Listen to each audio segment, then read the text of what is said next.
The morning of November 4th, 1994, began like any other in Akron, Ohio. The air was crisp with early frost, the kind that glazed over car windshields and made every step echo a little sharper on the pavement. In the quiet suburb of Ellet, just east of downtown, residents were already sipping coffee, warming up their engines, and pulling coats a little tighter as they prepared for the day. And like clockwork, a familiar figure appeared just after dawn. Gary Prescott had been a postal carrier for 28 years. At 52, he was trim, punctual, and carried the sort of dependable presence that made people wave from porches or leave an extra thermos of coffee on the top step. He was the kind of man who remembered birthdays, brought dog treats in his satchel, and sometimes took a few extra minutes to help elderly residents bring in their trash bins. His route that day began at 6:30 sharp, from the Central Postal Depot on Massillon Road. From there, he would loop through a neighborhood of one-story homes, small churches, and modest brick buildings that dated back to the 1950s. Nothing seemed out of place. Security footage from the depot showed Gary checking out his vehicle, a white Grumman LOV with the official USPS markings, loading it with the usual bundles of mail and packages, and signing his route sheet. He smiled briefly at the clerk behind the counter, adjusted his cap, and disappeared to the rear gate, heading out into the gray-blue morning. It was the last confirmed sighting of Gary Prescott. Hours passed, and deliveries on his route appeared normal.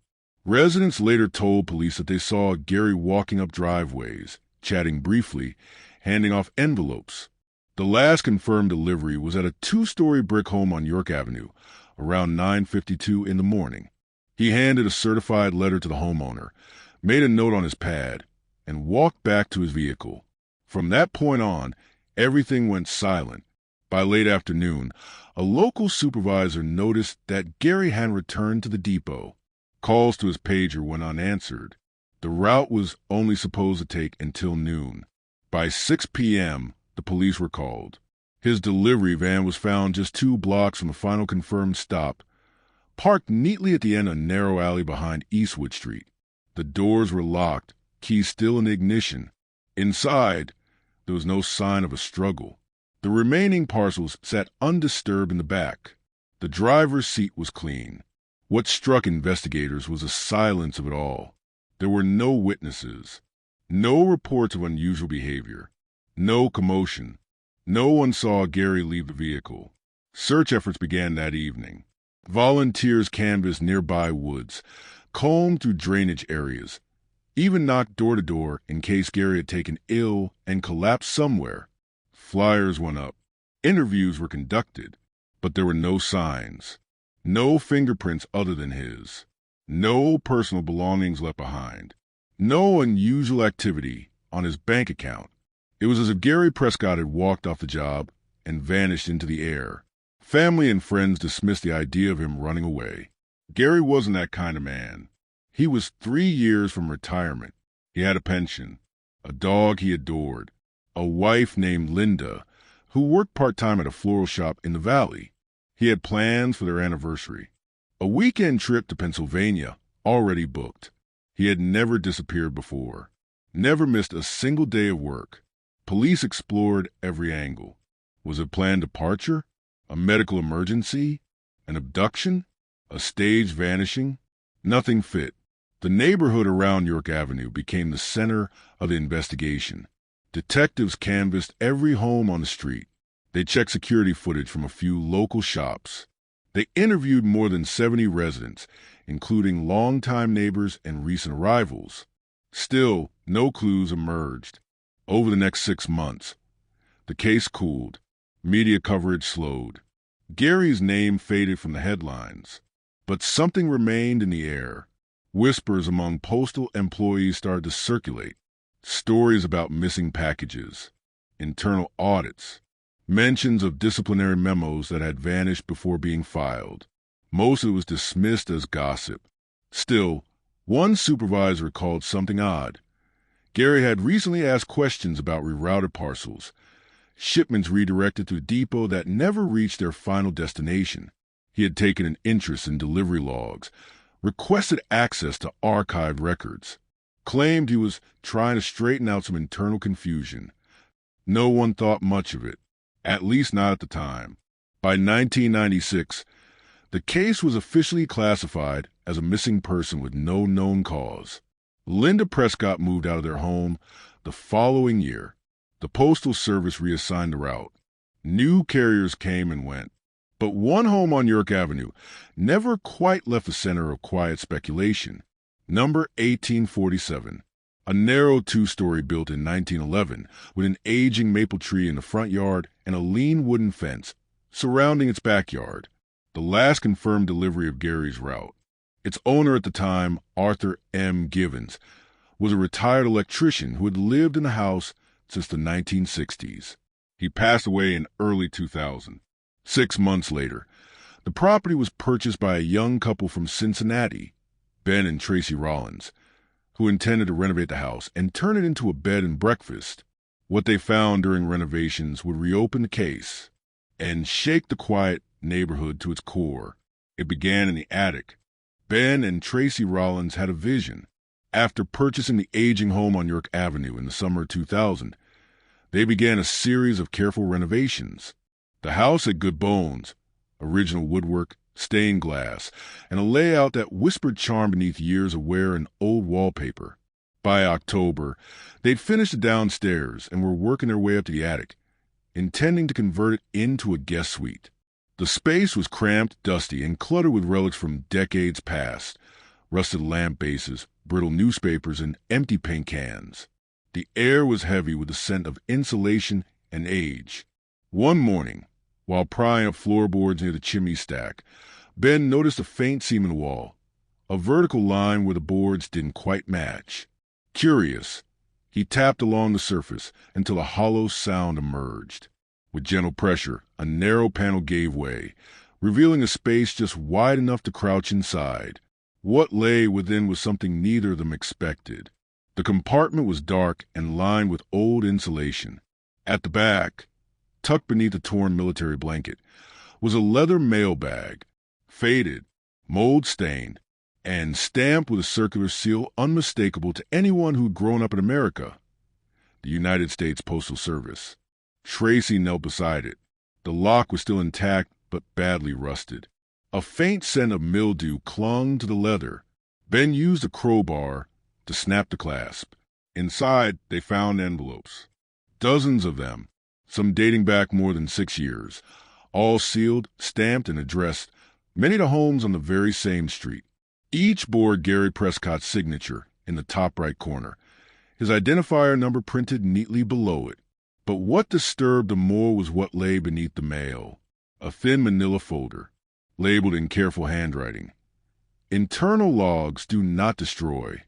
Inside the folder were handwritten notes, delivery routes, employee initials, times, locations, crossed-out addresses, and what appeared to be detailed observations of unusual rerouting activity at the Central Depot on Massillon Road.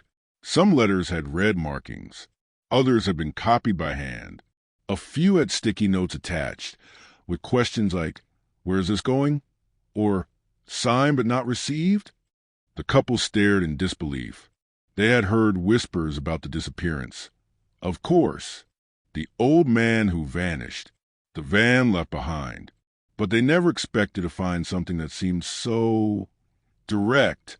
They reported the discovery immediately. Within hours, local police and federal postal inspectors arrived at the scene. The bag was taken into evidence. Forensics teams sealed the attic, took samples, and logged every piece of paper, envelope, and surface. DNA testing confirmed something undeniable. Gary Prescott had handled the contents. A forensic specialist later told reporters, in cautious terms, that Gary's biological material, mostly hair and skin cells, was consistent with someone who had regularly entered the space over a period of time. Investigators now had 2 puzzles. 1, why had Gary hidden official mail? 2, what was the nature of the notes, and why had he kept them secret? A deeper look into the documents revealed more than just observations. It showed patterns. Several employees at the depot were named, some still working, others long retired. The note suggested that packages, particularly small electronics and cash-filled envelopes, had gone missing in statistically significant quantities. More alarming, a handful of packages were marked as signed and delivered on days when Gary was either off-duty or assigned to a different route entirely. One memo, written in shorthand, appeared to reference a cover-up. Check inside RM4. Bob sees everything. Too many scans. At the time, the central depot had a room 4 used mostly for sorting international mail. The notes hinted at a scheme involving rerouting of high-value packages and falsifying scan records. One employee's name came up repeatedly, someone who had abruptly transferred to a different district office in early 1995, just months after Gary disappeared. The more agents dug, the more inconsistencies they uncovered. But still, the critical question remained. Why had Gary never told anyone? Why keep the bag hidden in an attic? A working theory began to emerge. What if Gary had discovered something illicit and decided to collect evidence? What if he feared retaliation? And what if this attic, just 2 blocks from his last known location, had been his drop point, a place to stash documents discreetly without triggering suspicion? The theory was plausible. The attic's access was via a narrow stairwell behind a pantry. The previous owner, Arthur Givens, was elderly and reportedly spent little time upstairs. If Gary had befriended him, even casually, it wouldn't have been difficult to borrow the key or ask for permission under some benign excuse. But that led to another question. Was Arthur Givens complicit or completely unaware? No one knew for certain. Givens had passed away before the discovery. His family, when contacted, said he rarely had visitors. But one niece recalled something odd, a conversation years ago in which Givens complained that the mailman always stayed too long. At the time, it had seemed like nothing. Now it didn't. Investigators revisited old files. Interviews were re-examined. New calls went out. The Rollins discovery breathed life back into a cold case long buried under routine and doubt. As public interest reignited, the media descended. Reporters camped outside the home. Satellite trucks lined York Avenue. Photos of the old leather bag appeared in newspapers across the state. But nothing concrete followed. No arrests. No new suspects. No trace of Gary. Not a single lead about where he had gone after locking his van. Some believed he had been silenced. Others thought he'd gone into hiding, perhaps even faked his own disappearance. But the document suggested something more troubling. He may have been trying to do the right thing, quietly, carefully, and something or someone had gotten to him before he could finish. The attic bag had remained untouched for 6 years, and whatever Gary had planned to do with it, he never got the chance. In the weeks following the attic discovery, investigators combed through every document recovered from the hidden compartment. What at first appeared to be a cluster of disjointed notes gradually began to form a timeline, a breadcrumb trail left behind by someone who had grown suspicious, observant, and quietly determined. Gary Prescott had not been acting randomly.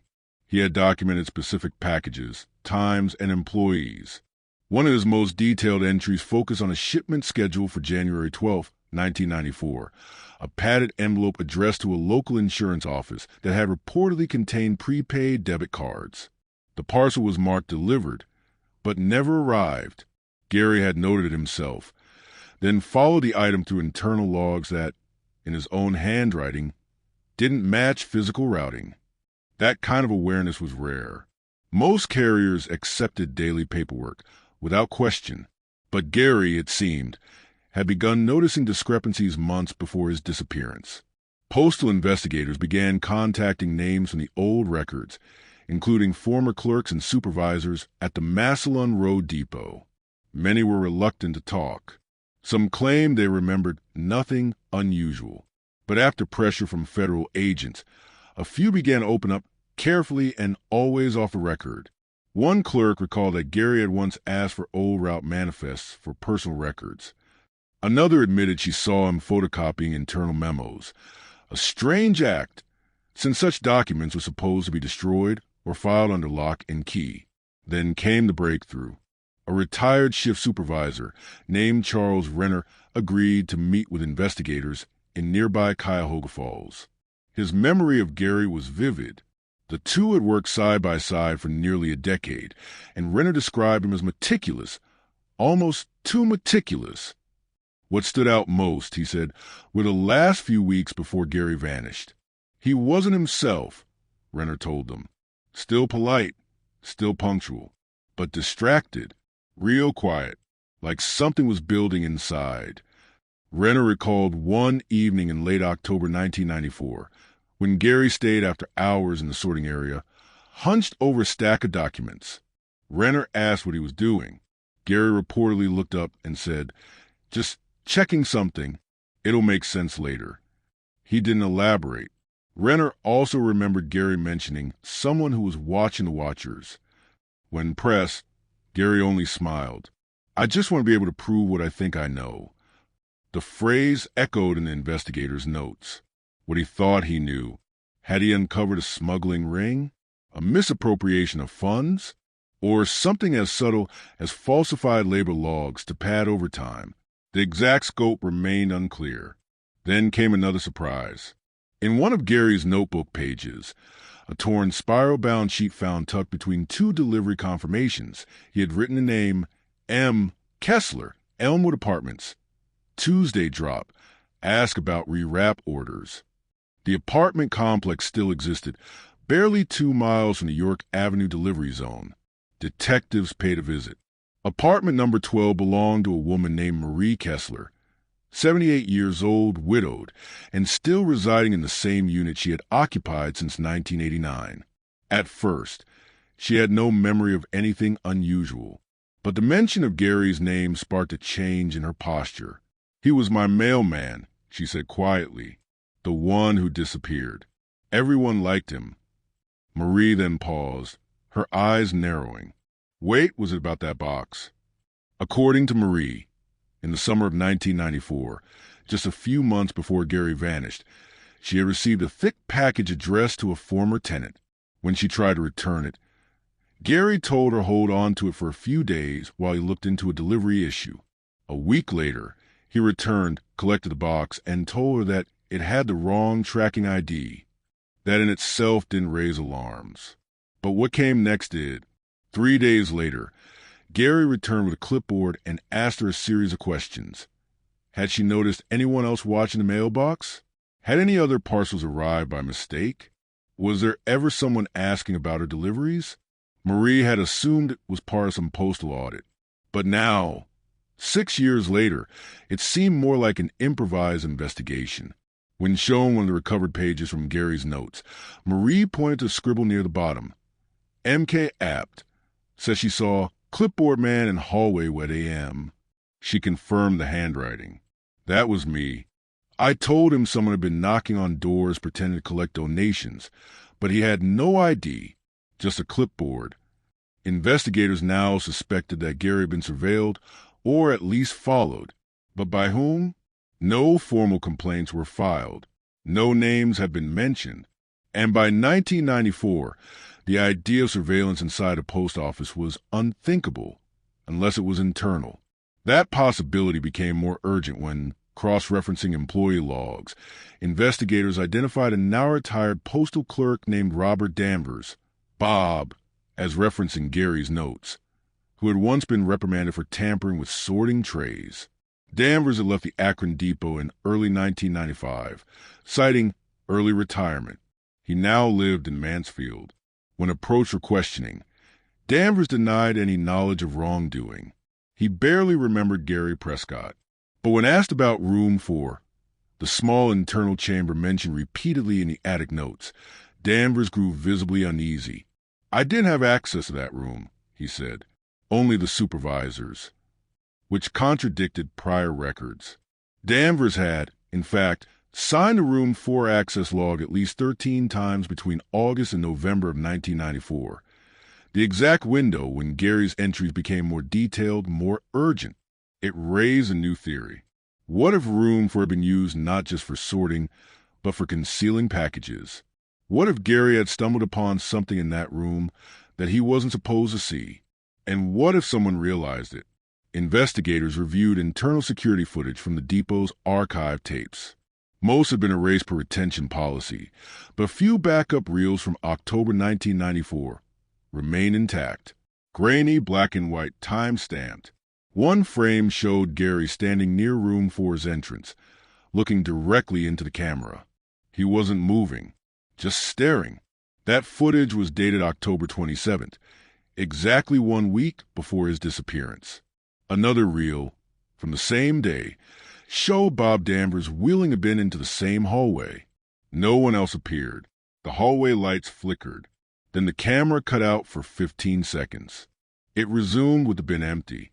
By early 2001, more than 6 years after Gary Prescott's disappearance, investigators had a handful of facts, a series of unsettling coincidences, and one undeniable truth. Someone had gone to great lengths to remove him from his route, and likely from his life as he knew it. Still, no body had ever been found. No confirmed sightings. No direct witness testimony. The van he'd last driven had offered little beyond its eerie stillness. Parked neatly, doors locked, nothing disturbed inside. Until now.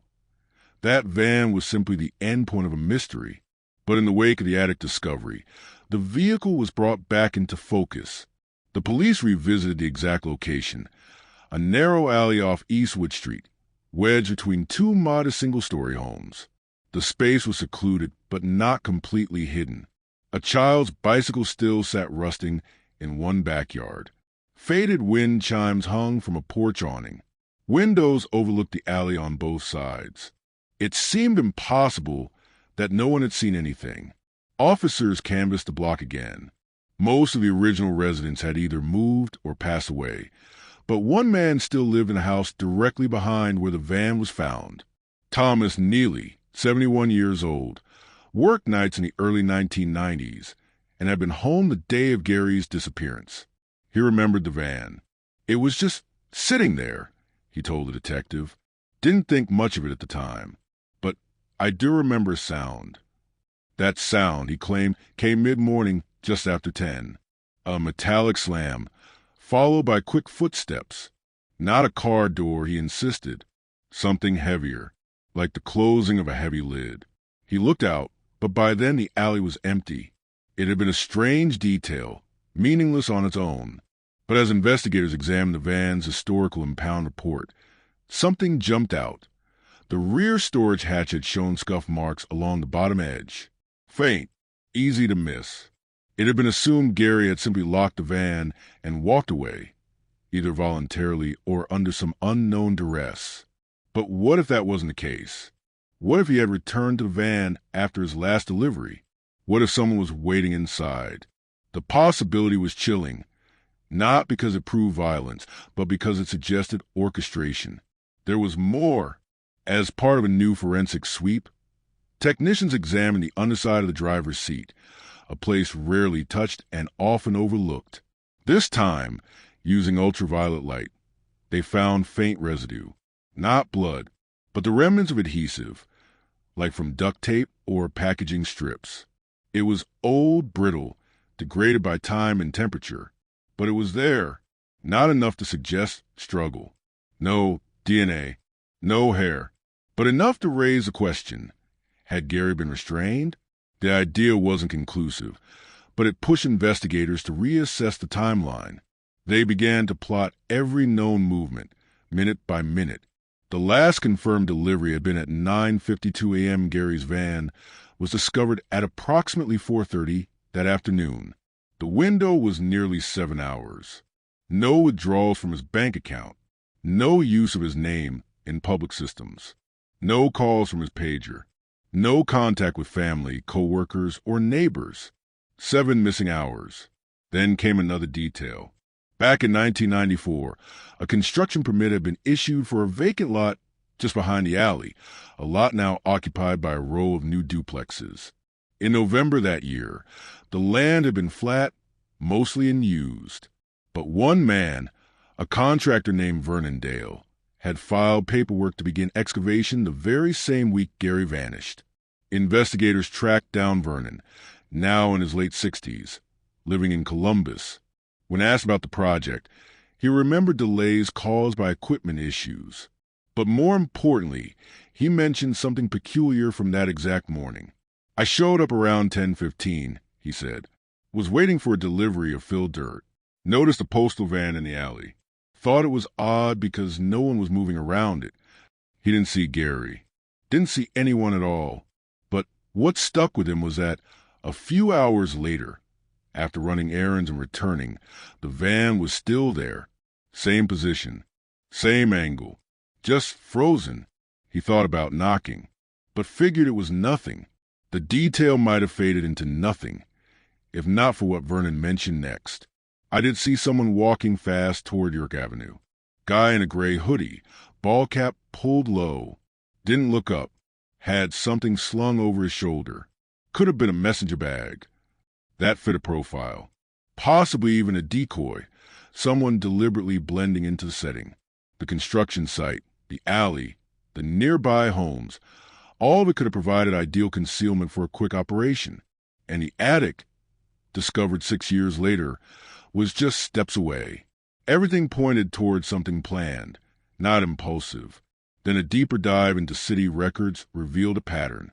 Between 1992 and 1994, for similar recovery incidents, were filed at the same depot where Gary had worked, involving missing or unaccounted for parcels later recovered with corrected scan logs. Each case was quietly closed. Gary's name was on at least 2 of the internal memos. No evidence he'd done anything wrong, but it meant he was close to the paper trail. Maybe too close. Investigators also noticed a strange coincidence. In all 4 previous cases, the person responsible for the final scan was the same, a part-time route assistant named Edgar Hollis. Hollis had worked irregular shifts, often filling in during vacations.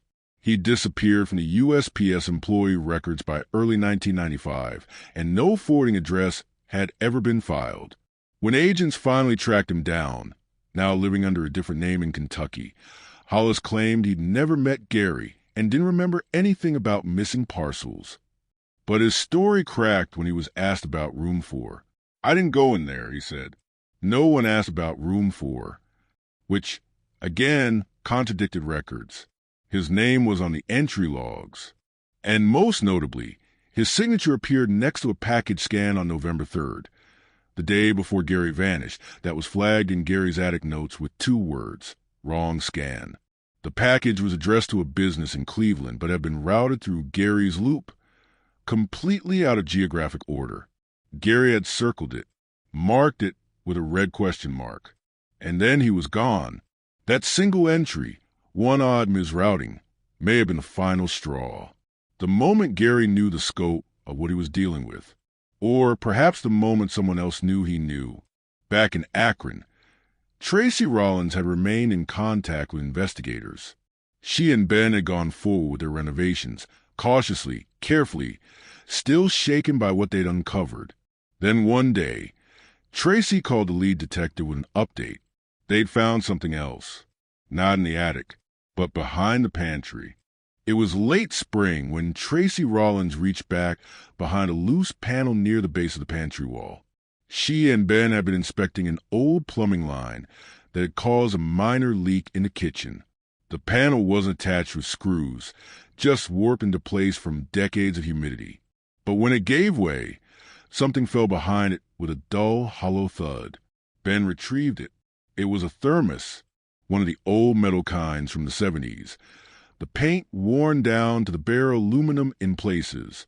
Inside was no coffee, no soup, but a tightly rolled bundle of plastic tucked deep within, wrapped in a layer of old postal plastic and sealed with electrical tape. They called the detective that same evening. What the thermos contained was more than just another piece of the puzzle. It was the closest thing investigators would ever find to Gary Prescott's voice. Inside was a small microcassette, the kind used in handheld recorders. Alongside it was a folded sheet of notebook paper, yellowed, creased, and written in the same careful hand as the attic documents. At the top, in large, shaky print, "If I'm gone." The letter was short, a kind of note to self, or perhaps a last resort. Gary wrote that he was not afraid, but cautious. He said that things are deeper than I thought, and that he believes some co-workers are in on something that's been going on for years. He mentioned names, some already familiar to investigators, some not. Then one final line. If this ever sees light, it means I couldn't finish what I started. But someone should know. The microcassette was more personal. In the recording, Gary's voice was calm, but low, as if he were speaking in secret, possibly late at night. He described how he'd noticed small inconsistencies in delivery data as early as 1993, how certain packages would disappear, only to be marked delivered later, often with his own name attached to the logs, even when he hadn't been on duty. He suspected that someone at the depot had access to the electronic routing system and was adjusting timestamps to cover the movement of certain parcels. He didn't know the motive, maybe money, maybe something else. But he said that once he began keeping physical records, he felt watched. He mentioned a specific day, October 28, 1994. That was the day he claimed to have seen someone in room 4 late at night, someone who wasn't scheduled. He didn't say who, but he said the person froze when I walked by, then smiled, as if to say, too late. Gary's voice wavered once. I don't know if I should keep pushing, but I've started something, and it feels wrong to walk away now. He didn't sound afraid. He sounded tired. Investigators believe the recording had been made within days, maybe hours, of his disappearance. The tape and letter were passed to federal agents. No charges were filed. The statute of limitations for mail tampering had passed for most of the suspected events, and no new evidence tied any individual directly to Gary's fate. But quietly, the case was reclassified, not just a missing person, but suspected obstruction involving federal personnel. In Akron, whispers returned. Some still believed Gary had staged it all, slipping away into another life. But those who knew him, truly knew him, never believed that. Linda Prescott, now living in Pennsylvania, agreed to speak to a reporter for the first time in over a decade. She described Gary as steady, curious, and deeply loyal, a man who kept every receipt, read every word of the newspaper, and never, ever left a job half done. She said he would have never run, and if he'd ever thought he was in danger, he would have tried to leave a trail, which, it seemed, was exactly what he had done. The attic, the thermos, the letters, and the van parked perfectly, as if saying, I didn't leave this place in a hurry. Back at the Massillon Road Depot, room for no longer existed. It had been repurposed during a facility update in the late 1990s. But photos from the time showed a plain steel door, no windows, and a coded keypad, one only a few employees had access to. Investigators traced the access logs, pairing them with Gary's notebook. Patterns emerged. Specific names tied to specific days when packages disappeared, or when corrections were quietly made to digital logs. One name came up again and again. Not Danvers, not Hollis, but a third clerk long overlooked. She had never been officially linked to the scheme. No infractions on her record. Still employed, now in another state. She declined all interview requests. But in Gary's notes, specifically the page titled Loop Conflicts, Why? Her name appeared beside a simple phrase. Borrowed scanner? Logged access. No delivery made. Ask why. Those 4 lines, 6 years buried in insulation and dust, were enough to reopen the conversation inside the Postal Inspection Service. But there was still no proof. No fingerprints. No cameras inside room 4. No trace of Gary after 10 o'clock that morning. The attic find had confirmed that he was looking into something. The tape suggested he feared consequences, and the pantry thermos, hidden far below eye level, proved he had tried to preserve the truth. But whatever happened in that final hour, between the last delivery and the moment the van was parked, remained invisible. In the years that followed, the house at 1847 York Avenue quietly returned to normal. The Rollinses finished their renovations. The attic was sealed again, this time with a commemorative plaque mounted near the entrance, in memory of a man who asked questions. No charges were ever filed in Gary Prescott's case. No confession. No definitive discovery. But something had shifted, in a way. Gary had finished what he started. His records had exposed an internal audit failure that led to wider policy changes. Certain employees were quietly reassigned. Room 4 access protocols were eliminated. And by 2003, the USPS launched a system-wide overhaul of internal scanning practices. One man's notes had forced an institution to re-examine itself. And yet, his disappearance remained not as a wound, but as a presence. In Akron, people still remembered him. The way he tipped his cap. The way he whistled as he walked up driveways. The way he always seemed to be thinking. And every November 4th, a single wreath appeared outside the former depot's front steps. No card, no name, just a silent promise, left year after year, that someone still remembered, that someone still cared.